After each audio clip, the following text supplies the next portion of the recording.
Yeah. Okay. Erev Tov. I am told that we are speaking in English this evening. I will do my best. Um, if you have questions, because I am not always as clear as I might be, let me know if you have questions, and I want to deal with your questions as we go along rather than let incomprehension build up until the end. Okay, so if you have questions, feel free to ask, but I want to keep the questions focused on the material we're discussing. There's plenty more material going to come up in later shiurim. This is a three-part series. We're talking today about which fruits, which vegetables, which produce of the land is problematic. We're talking today about how to establish which produce, what kind of foods have to be treated with special halachot. We'll talk about other issues later on. Now, let me point out in passing something which is obvious to everyone, but bears mentioning. Back in the good old days, when all was right with the world, in late antiquity, in the days of Chazal, the Jewish people were primarily agrarian. That means they were farmers. Today, most of us are city slickers, and therefore, the nitty-gritty halachas of exactly what to do and what not to do in plowing the field and so forth and so on really has very little to do with us urban dwellers. I want to approach the material from the point of view of the urban dweller, what's important for us in the city to know. The question of exactly what the farmer is supposed to do or not to do, as important as that is, I don't want to get sidetracked on that. Now, the first important principle is as follows. All of the laws of Shmitta begin on Rosh Hashanah, that's in a few weeks, and extend for the whole year. You know, that simple halacha is itself somewhat controversial. One of the big differences between the laws of Shmita and all the other areas of halacha is that all the other areas of halacha have been in constant practice through the generations. If there's some controversy in the Gemara about Shabbat, what is permitted and what is prohibited, well, in the course of generations, in the course of centuries, traditions have developed, and I can feel very confident in saying, well, such and such is the halacha, we follow such and such an opinion and not some other opinion. The reason I can feel so confident in embracing one opinion and ignoring the others is because in the course of centuries, certain opinions have been accepted by the great rabbis, and that's all there is to it. That's true in most areas of halacha, but as far as Shmita is concerned, it's been so many generations, so many centuries, that the Jews were not working the land in Eretz Yisrael, that we don't have many traditions about which opinions are the ones that are accepted. We don't have many traditions about which opinions to reject, and therefore we're left with a lot of controversies. Far more controversies are alive and well in the area of Shmita than in all other areas of halacha. As far as the actual year is concerned, it's controversial. Exactly how to count the 7-year cycle is a subject of controversy among the poskim. And according to some poskim, the upcoming year in a few weeks is not actually the Shemitah year. There are other ways of calculating the cycle.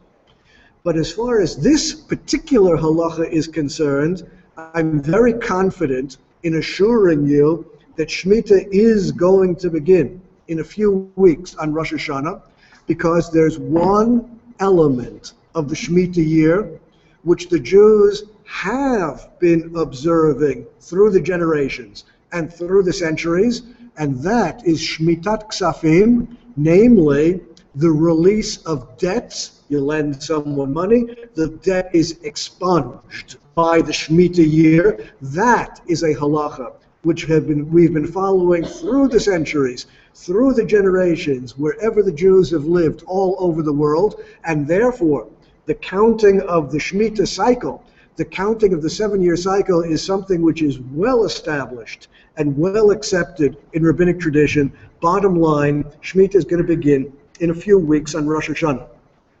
Now, which foods fall under the category of Shmita and which don't? Rule number 1 is, in order for food to fall under the laws of Shmita, it must grow from the land in Eretz Yisrael. In order for food to fall under the laws of Shmita, it must grow from the land in Eretz Yisrael. That means apples that grow in Israel, cucumbers that grow in Israel, whatever it is that grows in Israel, those are the foods we're talking about. Not chicken, not fish, not meat, not cheese, not mushrooms. Mushrooms don't actually grow from the ground. They don't have roots. That's why we do not pronounce the blessing, Borei Pri Adama, on mushrooms. Mushrooms get the blessing, Shehakol Niyeh Bidvaro, because mushrooms do not actually grow from the ground. They don't have roots, and therefore mushrooms do not have the laws of Shmita applying. Only those foods which grow from the ground in Eretz Yisrael. That's the first rule. Second rule, not only must the food grow from the land in Eretz Yisrael, but it must be under the category of hana'ato uvi'uro shavim. I'll say it one more time in Hebrew, then I'll explain it. Hana'ato uvi'uro shavim. Hana'ato means the enjoyment of the produce. Normally, we're talking about eating it, but there are other ways to enjoy it. You might smear it on the skin as some kind of cream. You might smoke it if it's they no longer grow tobacco in Israel. They used to grow tobacco in this country, but there are other leaves which you can burn and smoke. I know that because I read about it in the Sfarim.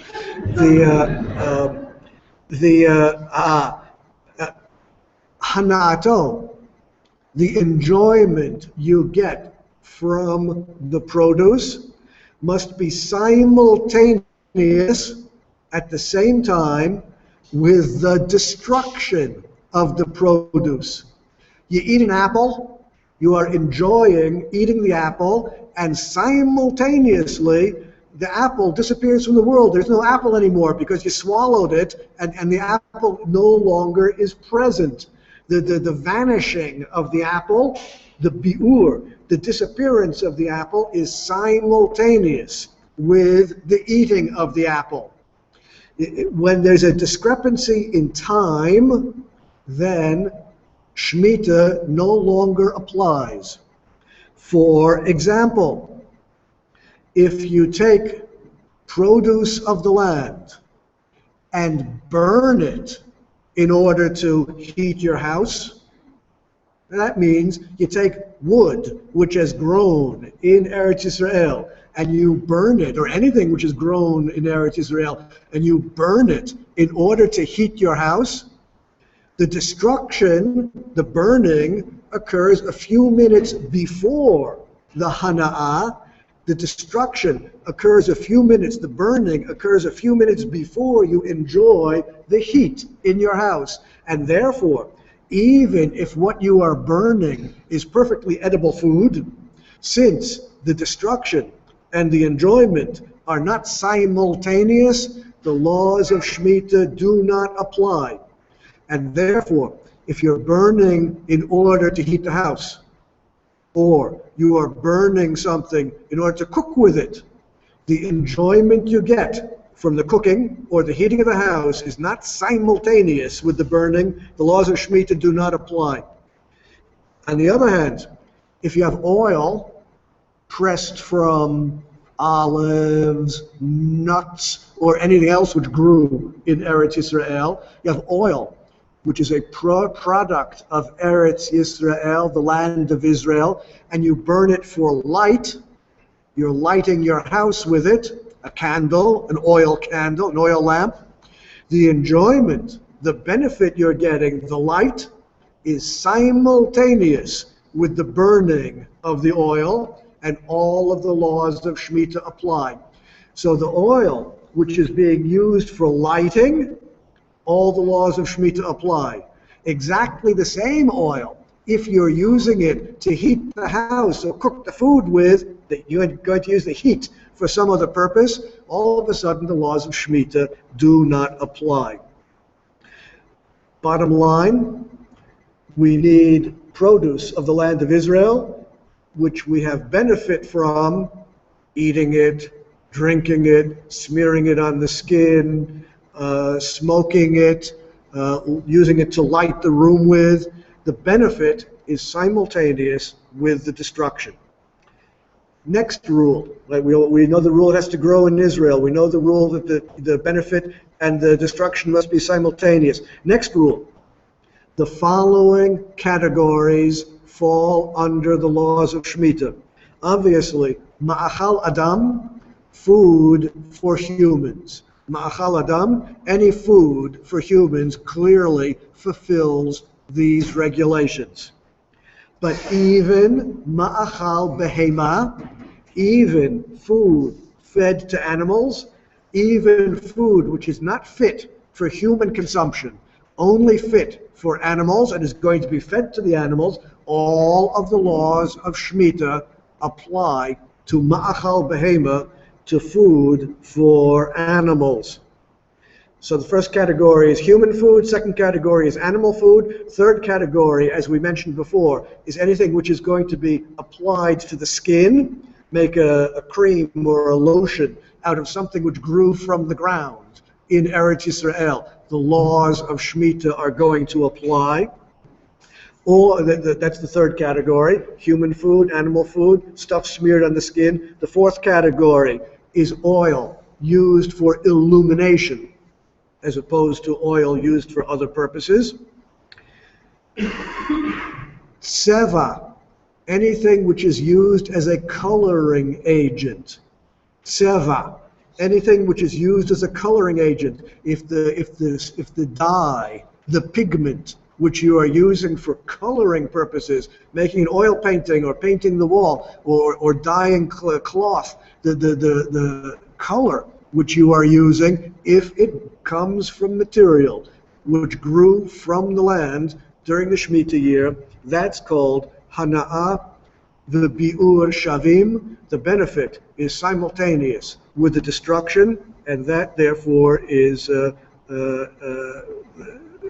category of material to which the laws of Shmita apply. The last category is reach, smell.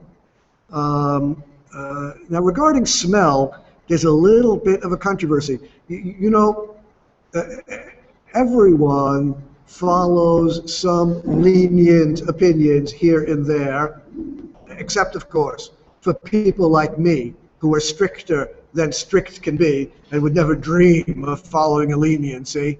But most people out there are following some leniencies. And regarding flowers, the following is a controversial matter. Here goes. Flowers, it says flat out in the Gemara, it says flat out in the Gemara that roses have all of the laws of Shmita applying to them, because vradim, roses, smell good. You know that smelling is in concept very similar to eating from the Talmudic point of view.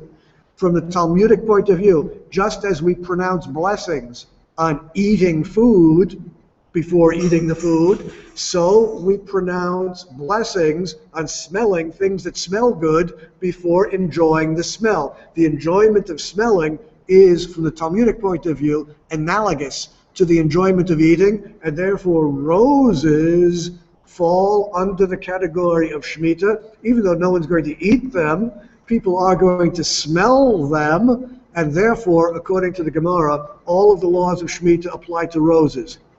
Whether this is true with other flowers is controversial.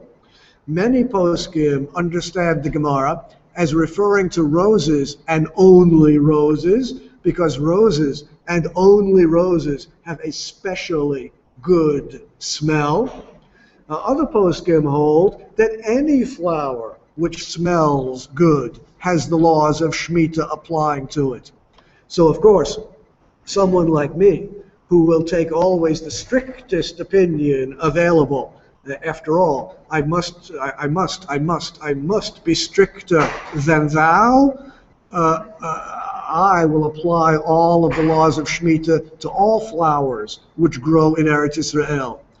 Other people out there who see fit to be lenient will apply the laws of shmita to roses and not other flowers. Yeah, the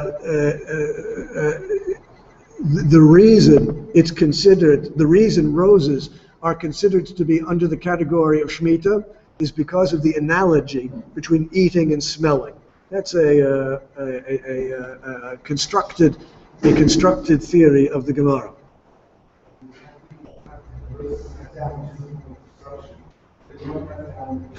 Yeah, but that's not simultaneous with the enjoyment. But bottom line, nowadays, everyone knows that nowadays the commercial flowers that you buy from any commercial nursery, everyone knows that they don't smell so good. Everyone knows that the commercial flowers have been bred generation after generation by the farmers, not for their smell, but to look beautiful. And since the farmers have been working generation after generation to breed flowers that look beautiful, but don't necessarily have a good smell, the smell has gone down generation after generation in our commercial flowers today. And therefore, the majority view on this particular issue attaches the halachas of shmita to roses and only roses. So now, to complete this understanding, the final point will crystallize, I hope. This final point is going to make perfectly clear what it is we're talking about. The Gemara has a lot to say about lulav, whether or not a lulav is a palm branch. Lulav, which we take on Sukkot as one of the 4 species, does a lulav have all of the laws of shmita applying to it or not? The Gemara says, surprisingly, the Gemara says, of course all of the laws of shmita apply to lulav. They're inedible. No one eats them. They can't even feed them to animals. Where is the hana'ah, the benefit, and the bi'ur, the destruction, anywhere near simultaneous? The answer is, according to all of the great commentaries, you have to understand what they used palm branches for, what they used lulavim for in those days. They used them to sweep the floor. They used them as brooms. And if you use the palm branch, if you use the lulav as a broom to sweep the floor, the benefit you're getting, the use as a broom, is simultaneous with wearing down the palm branch. You're going to need a new one after a few days of work, and therefore the destruction is simultaneous with the benefit, and therefore a lulav, which is going to be used as a broom to sweep the floor, has all of the halachas of shmita applying to it. On the other hand, a lulav which is not going to be destroyed while it is being used, a lulav, which is going to be taken in the hands for the holiday of Sukkot to fulfill the mitzvah of the 4 species, that lulav is not going to be destroyed at all. And the halachas of Shmita do not apply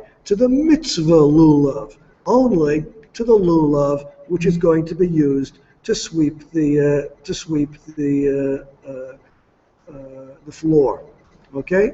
Now, at this time, you should be wondering, what are all of the halachas that apply to these things? We're not ready for that yet because we've not finished defining which things the halachas apply to. After we've defined which things the halachas apply to, then we'll see what the halachas are. Next point. There's a certain timing, a certain seasonal aspect to determining where the laws of Shmita apply and where they don't. As far as the timing is concerned, it makes a big difference what kind of produce of the land we're talking about. Produce of the land divides into 3 categories. Some produce of the land falls under the category of vegetables. Other produce of the land falls under the category of fruit.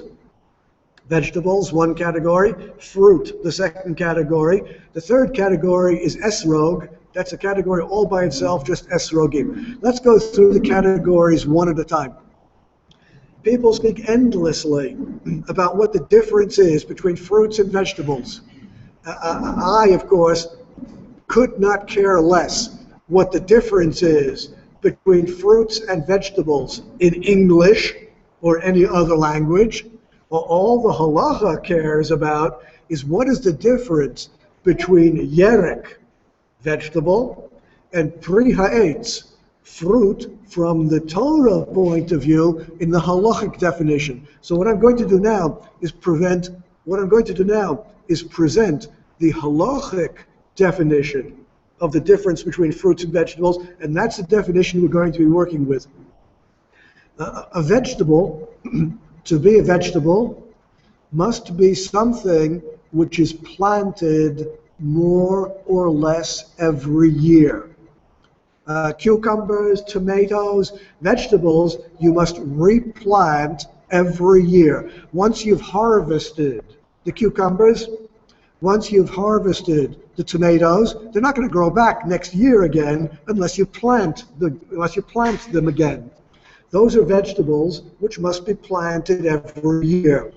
Unlike fruits, apples, almonds, persimmons, and so forth and so on. Well, once the tree has grown, you can harvest all the fruit, you can harvest all the nuts from the tree, all the walnuts, come back next year, and there'll be a new harvest again. You don't have to plant the tree every year. You harvest 1 year, and the next year, the fruits come back again.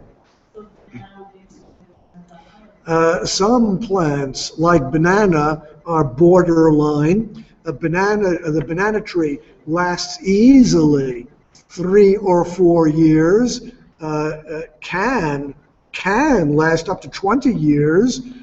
So bananas are, they don't have to be every year, every 2 years. Bananas are therefore controversial, which category they belong to. Okay, here's the rule. Yerek, vegetables, cucumbers, tomatoes, all of the laws of Shmita depend upon the date of harvest, the date that the vegetable is plucked from the ground, the date that it is harvested. If the harvest is after Rosh Hashanah, in a few weeks after Rosh Hashanah, if the harvest is after Rosh Hashanah, all the laws of Shmita apply to those cucumbers, which means that in the few days, in the week following Rosh Hashanah, you go to the market. In the week after Rosh Hashanah, well, many of the cucumbers are going to be cucumbers that were harvested before Rosh Hashanah and are still in the marketing cycle. Other cucumbers might be cucumbers that were harvested after Rosh Hashanah and therefore have the laws of Shmita applied to them.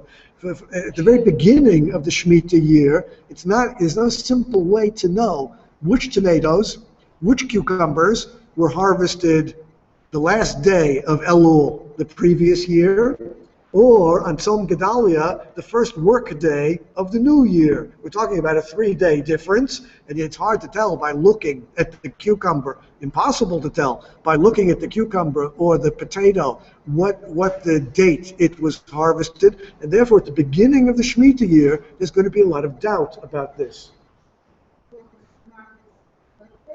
Oh, the frum solution to the problem. Anyone who aspires to the level of frumkeit that someone like me or anyone in my neighborhood would follow, the frum solution is to buy fruits and vegetables after Rosh Hashanah, to buy them only from greengrocers, only from shops which have a mahadrin hechsher.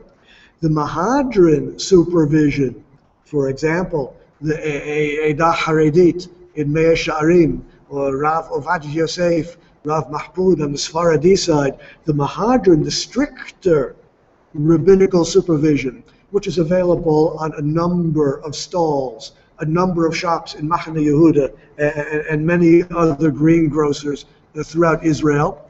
The stricter hechsherim, the stricter rabbinical supervision, guarantees that you are getting produce not from the Shmita year. The stricter supervision guarantees that the laws and restrictions of the Shmita year do not apply to what you are buying.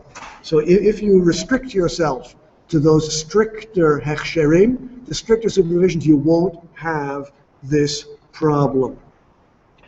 Otherwise, there's going to be some doubt involved.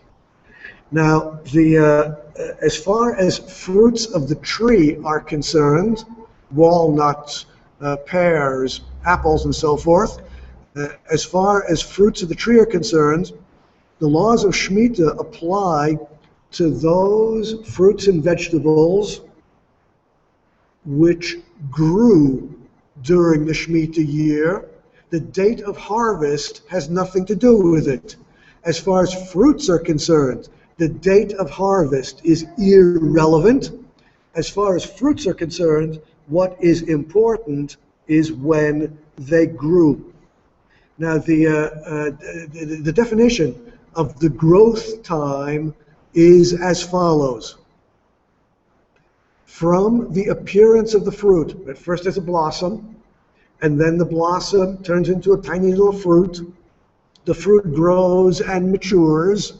From the appearance of the fruit until maturity of the fruit is a certain number of days. Every fruit is different. Apples, every kind of apple has a different number of days from the appearance of the fruit until maturity, when harvest is called for. If 1/3 of the growth time occurred during the Shmita year, then the laws of Shmita apply to that apple, to that apricot, to that walnut. That means as follows. If 1/3 of the growth occurred before Rosh Hashanah, now, and after all, there are plenty of fruit trees out there which are growing and almost ready for harvest, and the actual harvest of these fruit trees occurs after Rosh Hashanah, well, the laws of Shmita do not apply. If you think about it for a moment, you'll realize that at the beginning of the Shmita year, we are going to be confronted with the laws of Shmita applying almost entirely to vegetables. As time goes on in the Shmita year, more and more fruits will fall under the category of Shmita. Now, what you can do is you can equip yourself with a calendar They're available online. You can download them. You can buy Shmita calendars in any bookshop here in Yerushalayim, where the rabbis have researched together with farmers the exact number of days required between appearance of the fruit and its maturity, calculating what 1/3 of that period should be for each kind of fruit. And you can look up apples on the Shmita calendar. You can look up walnuts on the Shmita calendar. You can look up whatever it is you're interested in, and it will tell you at what date during the Shmita year this particular fruit becomes subject to the laws of Shmita because 1/3 of its growth occurred during the Shmita year. Now, further, if you think about it, you will realize that when the Shmita year is over, a year from now, the problems regarding vegetables vanish very quickly. The problems regarding fruits will continue for a while into the 8th year. Did I miss a question over here? Yes. The first third of growth. Okay, first third of growth. First category was vegetables. Second category was fruits. Third category is etrog. Etrog is a special category by itself. And regarding etrog, the poskim are divided on the question of whether etrogim fall under the rule of fruits or whether etrogim fall under the rule of vegetables. And therefore, since our interest in etrogim is primarily for the mitzvah during Sukkot, this year, all of the pardesim, all of the farmers who have orchards for etrogim, what they're going to do is make sure that all of the etrog harvest is done before Rosh Hashanah. So that even those poskim who hold that the etrog falls under the category of vegetables, the laws of Shmita will not apply to the etrogim which are coming up in a few weeks, in a month and a half, when Sukkot comes. Now, of course, you want to be sure that your farmer did things the correct way and harvested the etrog before Rosh Hashanah, and therefore you will look for a hechsher, rabbinic supervision, on your etrog in order to guarantee that the farmer actually did harvest it, plucked it from the tree before Rosh Hashanah. And that's what the market is going to be flooded with this year. Why can't Etrog not follow the same rules Lulav and saying since the mitzvah is no destruction, it doesn't matter if the laws should apply? Yeah, but after Shmita, after Sukkot is over, you might eat it. Right? You can eat it. People do eat it. But if we did not, then it would be okay to buy it. Many people do eat it. It's edible. It is human food, and therefore the laws apply. Now, back in the old days, when etrogim were shipped in large numbers from Israel to London, Paris, New York, for Jews all over the world, at the end of the Shmita year, a year from now, they had to do the harvest well before the end of the Shmita year, so they'll be able to ship those etrogim to distant locations, and those etrogim had the kedusha, had all of the laws of Shmita applying to them. One of the laws, we've not yet discussed the laws, one of the laws is you're not allowed to export fruits of the seventh year. Fruits of the Shmita year, one of the laws is you're not allowed to export the fruits. They have to be eaten here in Eretz Yisrael. And that was very problematic back in the days when Israel supplied etrogim for all the Jews all over the world, and they had to be shipped long distances, and the shipping took 3 weeks, 4 weeks, until the etrogim would eventually arrive in London or New York, or South Africa, wherever they were being shipped to. Nowadays, Israeli etrogim are no longer exported by ship. They're all sent by air freight. And therefore, the shipping time is only a day or so from Israel to wherever the etrogim are going to be marketed abroad, in South Africa, in Australia, or wherever. And therefore, since all of the orchards have shifted to air freight, they can wait until after Rosh Hashanah, a year from now, to harvest the etrogim, and there won't be a problem of shmita in that case. Okay? So the etrog problem has largely been solved by this practical issue. Okay? Yeah, we will come to this. We will come to this, but not right away. Next, here is a big controversy. The following two opinions have been battling with each other through the generations, and there's no clear preference, no clear resolution, no clear decision one way or another. Around half of the poskim hold that all of the laws of Shmita apply to produce of Jewish-owned land and not land owned by non-Jews. According to this view, produce of non-Jewish farms, that means Arab farms, produce of Arab farms is exempt from all of the laws of Shmita. Now, around half of the poskim embrace this point of view, and in Yerushalayim, the great rabbis of Yerushalayim, through the generations, have been following this approach, the approach that if the farm is truly owned by a non-Jew, not some fictional ownership, but farms which are truly owned by non-Jews, and there are plenty of Arab farms, if the farm is owned by a non-Jew, the produce of that farm is exempt from all of the laws of Shmita. None of the laws of Shmita apply to Arab produce according to this view.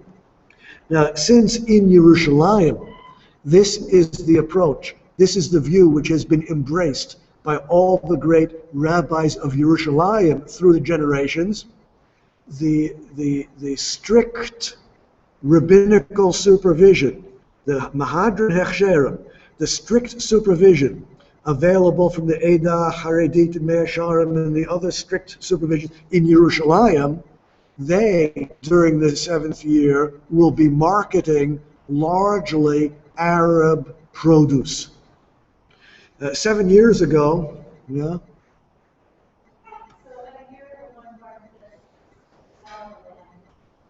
Yeah, in our third lecture, we're going to talk about that, okay?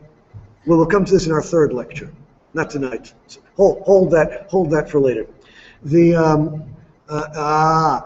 7 years ago, the last time we had Shmita here in Israel, the rabbis of the Eidah Haredit encountered security issues in sending rabbinic supervisors, mashkichim, into the fields in order to guarantee that the tomatoes and the cucumbers and so forth and so on came from Arab farms and were not really from Jewish farms just being marketed through Arab middlemen.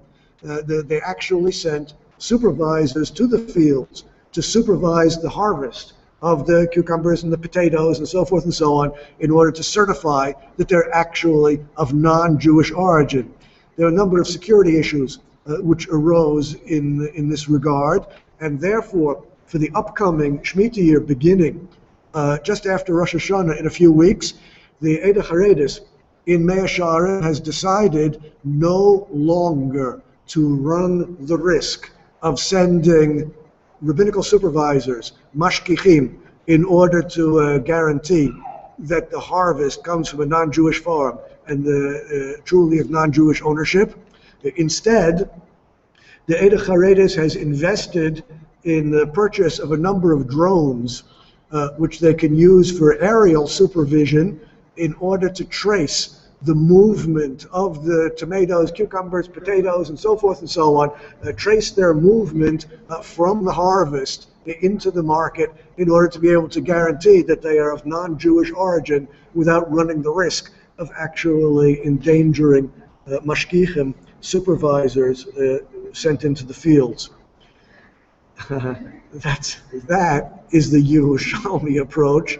That is the approach of the great rabbis of Yerushalayim. Now, the other point of view, which has existed through the generations, is that the laws of Shmita apply equally to Jewish and non-Jewish produce. Doesn't matter who owns the land. According to the other view, it only matters where the land is. If it's Eretz Yisrael, if it's the land of Israel, then the laws of Shmita apply. Otherwise not. And the Chazon Ish and the great rabbis of Bnei Brak have embraced this position. According to the rabbis of Bnei Brak, following the opinion of the Chazon Ish, even Peirot Nochri, even Yevul Nochri, even non-Jewish produce falls under the laws of Shmita, and all the laws have to be applied to it.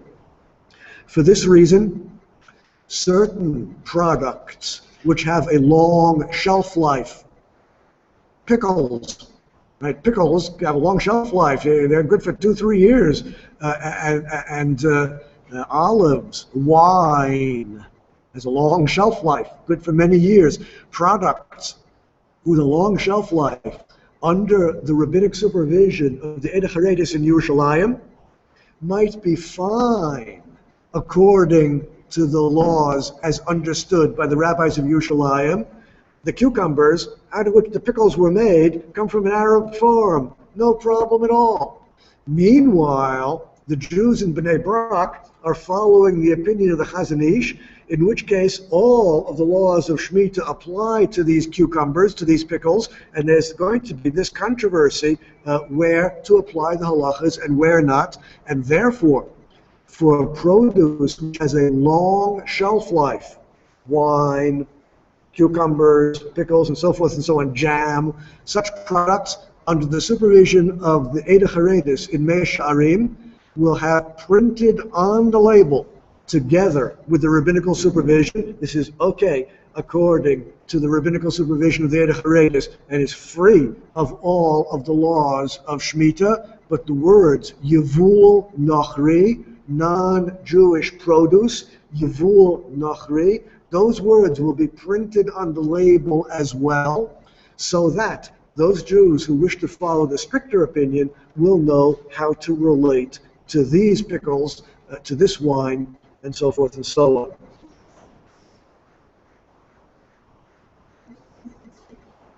on. The stricter view is the Bnei Brak view, applying all of the halachas to even non-Jewish produce.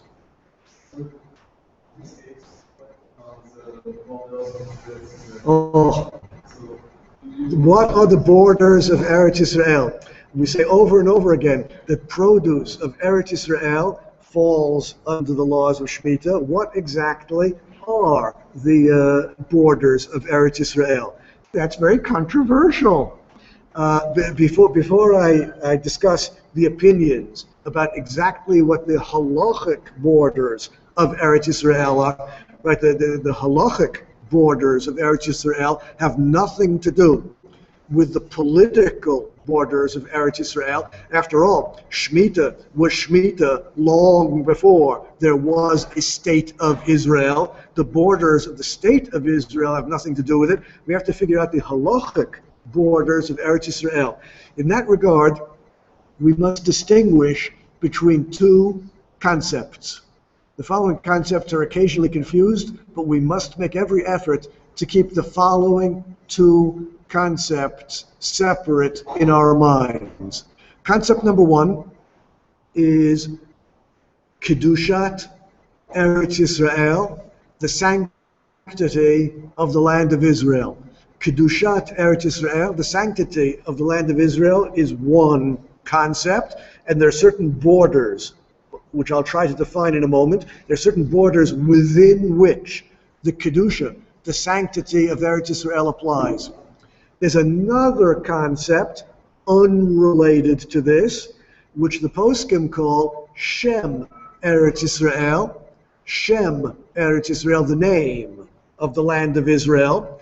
There are also borders within which the territory has the name of being Eretz Israel. But the borders which encompass Shem Eretz Israel, the name of the land of Israel, are not the same as the borders of Kedushat Haaretz, the borders which encompass the land where the sanctity of Eretz Israel applies. The rules are as follows.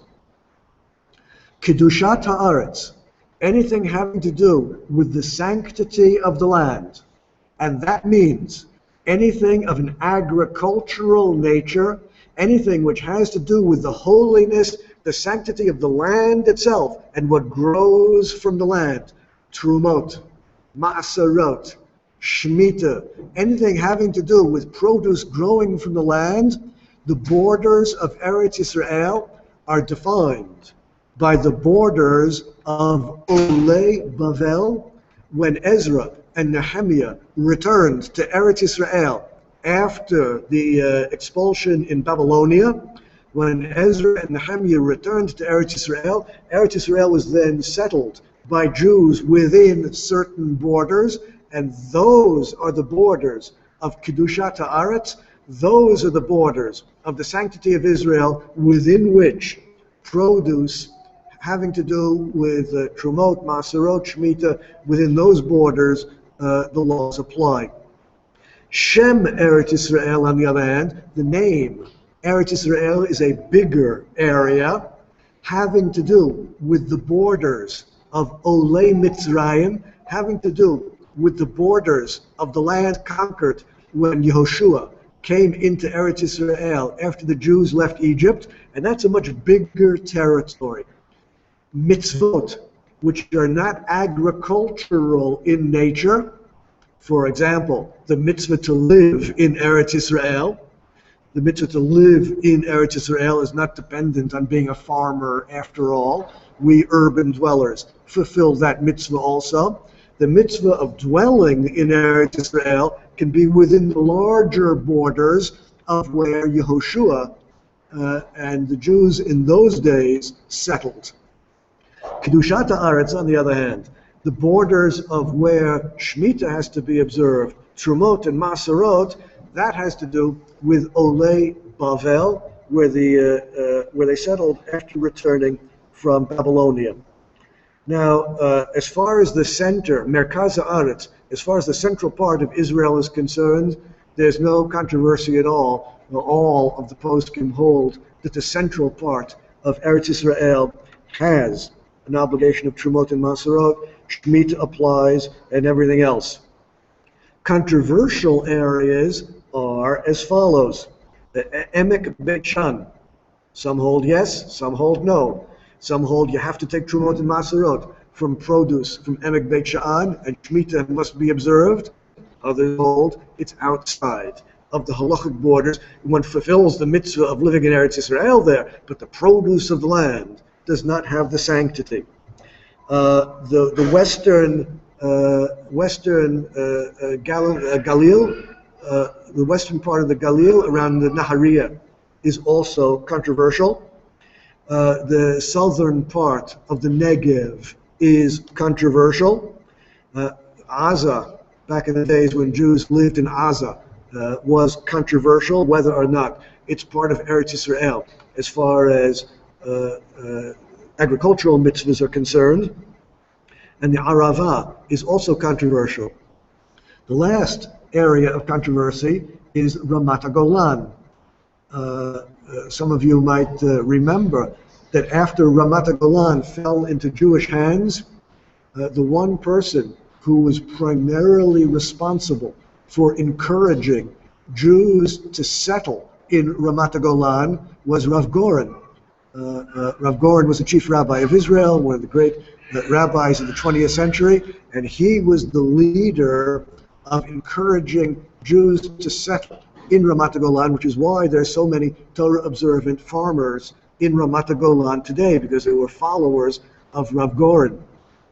And the Jews who moved there were, of course, the Torah-observant Jews who moved there were, of course, punctilious, very careful in observing all of the laws of Trumot and Matzerot and Shmita, every Shmita cycle. They were very careful in following all the halachot because they were Torah observant Jews. One of them made the mistake of asking Rav Goren, their leader, whether or not Ramat Golan is, in point of fact, part of Eretz Yisrael. To which he responded, well, of course it isn't.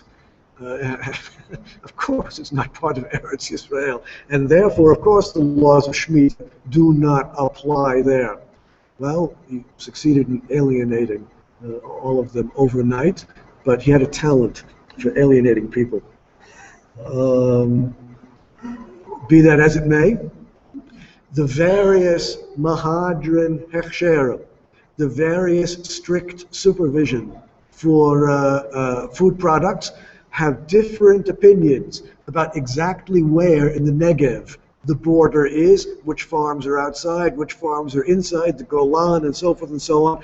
And therefore, everyone is going to have to decide which rabbis they want to follow. Are you going to buy your fruits and vegetables with the supervision of Agudat Yisrael, or with the supervision of the Eda Haredis, or with the supervision of the followers of Rav Ovadia Yosef? There are different opinions about exactly where the borders are. Question. The center of Israel is definitely in. Eilat is out. Eilat is out. Eilat is out according to everyone. No problem at all. Correct. That's going to everyone. Eilat is outside.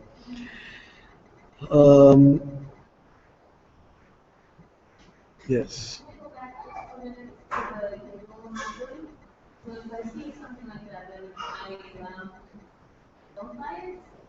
You have to decide whether you're going to follow the rabbis of Yerushalayim, in which case non-Jewish produce, Yavul Nochri, you can buy without any restrictions and treat it as you treat any other food any other time.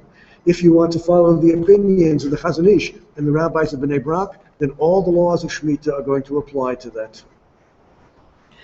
One last point of controversy. Shamur v'ne'avad. Shamur means guarded. Ne'avad means worked.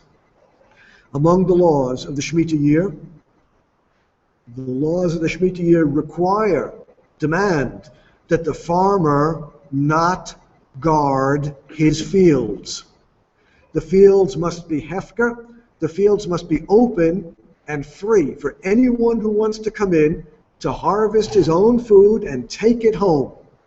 During the Shemitah year, anyone who wants to go into the orchard must be free to do so.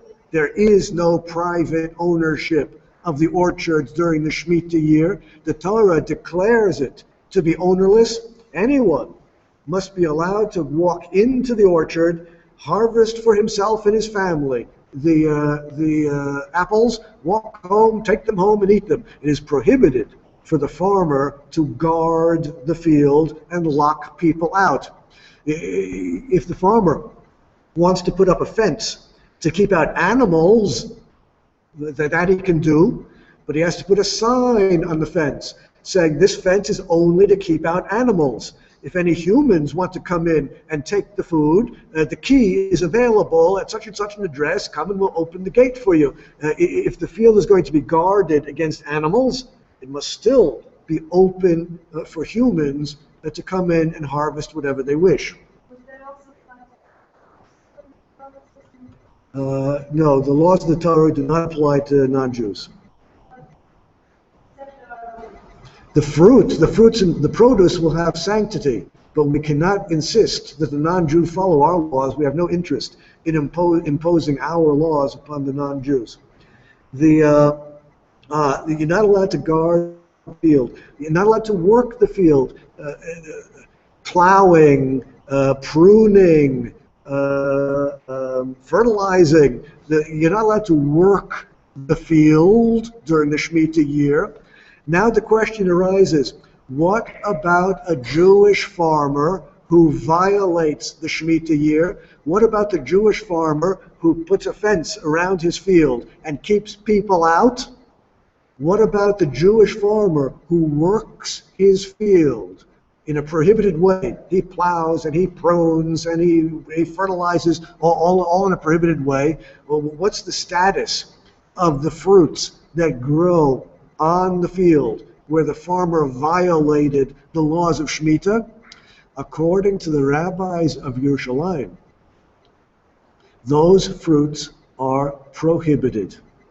We're not, according to the rabbis of Yerushalayim, if the farm is not Torah observant and they shomer, they guard the fields, or ne'avad, or they work the fields in a prohibited way, the apples produced, the walnuts produced, whatever is produced in the field is prohibited. We're simply not allowed to eat it.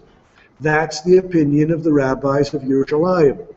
Rabbis of Bnei Brak, on the other hand, hold that the laws of Shmita surely apply to that produce, but it is permitted, one is allowed to eat those apples, one is allowed to eat those walnuts and avocados as long as you follow the laws of Shmita. So although on the previous controversy regarding the status of non-Jewish produce, it was Yerushalayim that was lenient and Bnei Brak that was strict, here it's the other way around. On this controversy, it's the rabbis of Yerushalayim who are stricter and prohibit produce that comes from fields where the laws of Shmita were not observed, and the rabbis of Bnei Brak who are lenient and permit that produce. And again, everyone's going to have to decide which opinion they're following. If you live in Yerushalayim and wish to follow the approach of the rabbis of Bnei Brak, you're going to be in trouble because you're not going to be able to find much food available for sale following the rules of Bnei Brak. Similarly, if you live in Bnei Brak and want to follow the rules of the rabbis of Yerushalayim, you're going to be in trouble because all the stores there are selling food according to the rules of the rabbis of Bnei Brak. So it's good advice to follow local practice in whichever place you find yourself. One final point to cover the question of where the laws apply and where the laws do not apply. As we mentioned before, even inedible produce of the land, like tobacco, which they used to grow in Israel, I know, trust me, as bizarre as it sounds, there are people who take the leaf of the tobacco plant, dry it, cure it, burn it, and as repulsive and repugnant as the idea might sound, they actually breathe in the smoke. Trust me, I know. I read about it in Shakespeare, so I know that it actually happens.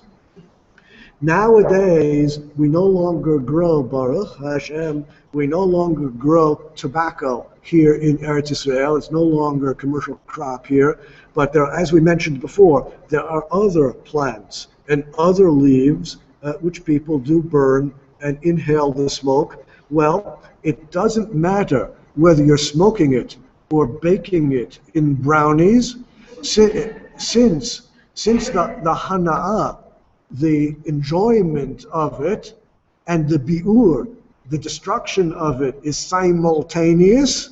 Well, of course, all of the laws of Shmita apply to that.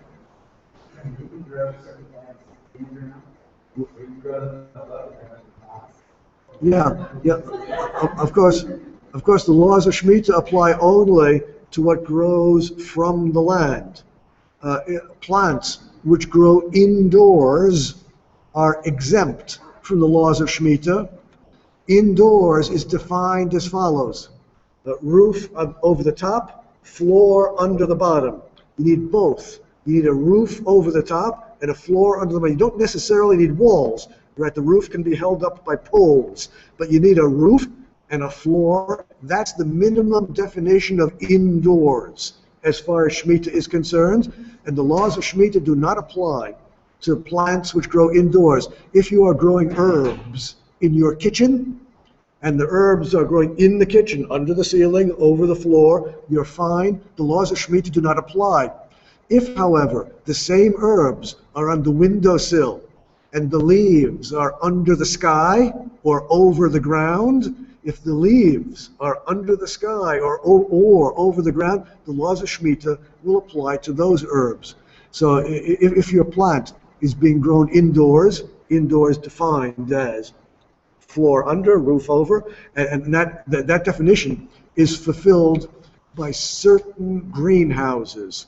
Right? Greenhouses, of course, have the roof overhead. The question is what floor of the greenhouse. Most commercial greenhouses, the floor is just dirt, and therefore it does not count as being inside because there's no floor under it.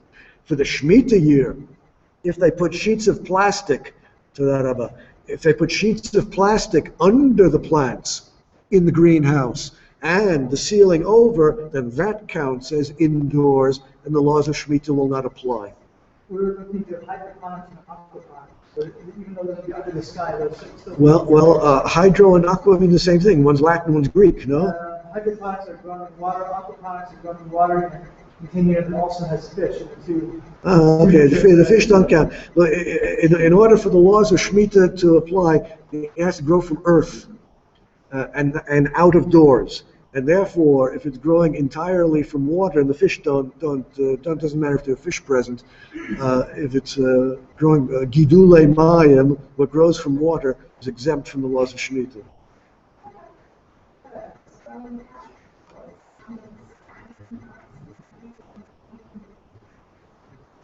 Since they grew outside, the laws of Shmita apply. Of course, we've done nothing this evening to list the laws of Shmita. That's going to be next week. This week, all we've done is explain which plants the laws apply to and which they don't.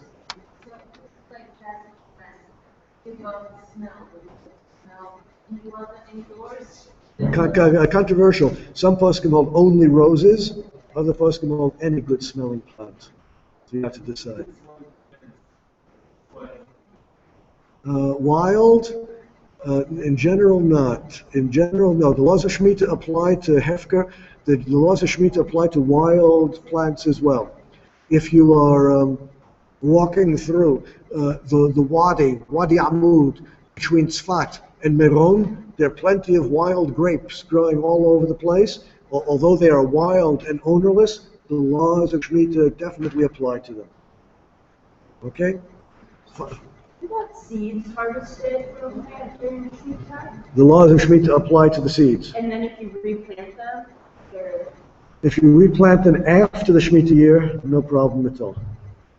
Okay, with this, we're coming to the end of our hour. Do you have any final questions? We have some announcements. And I look forward to seeing you next week, and we'll have an announcement about where we're going to meet next week.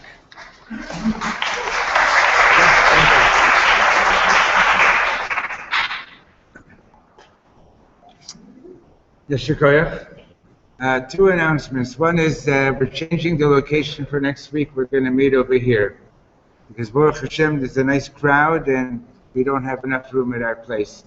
So we'll be publicizing that as well, but tell your friends that Baruch Hashem, there's room for more seats as well. And we'll be meeting over here next week as well.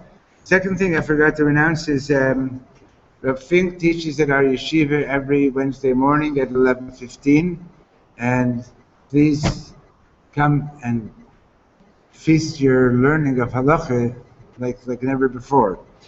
And besides that, Rav Dovid Mason has an announcement about a shmita co-op. Please give him your attention. Thank you for showing up. So if you look in the bottom of the flyers, there's some over here for those who want to see them. There's a little box over here talking about a Nachlo Shmita Co-op.